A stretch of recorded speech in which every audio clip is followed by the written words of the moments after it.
দেখুন আগে ছোটো মালটা দেখাচ্ছি, দেখুন ছোটো মালটা দেখাচ্ছি। এটা বিশ্বকর্মা ঠাকুর, কালকে যাবে, মঙ্গলবারে পুজো। আমাদের এত আনন্দ লাগছে, মালগুলো সবগুলো অর্ডার হয়নি, অর্ডার হয়ে গেলে যা মানে আরও আনন্দ হয়তো।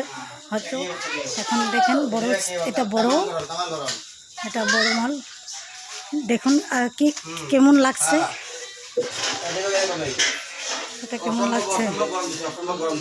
এটা মিডিয়াম বড়,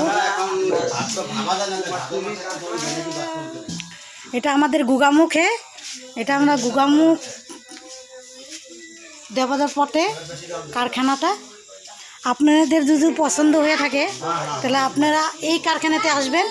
মালগুলা কেমন লাগছে অল্প কমেন্ট জানিয়ে আমাদেরকে খুশি করবেন।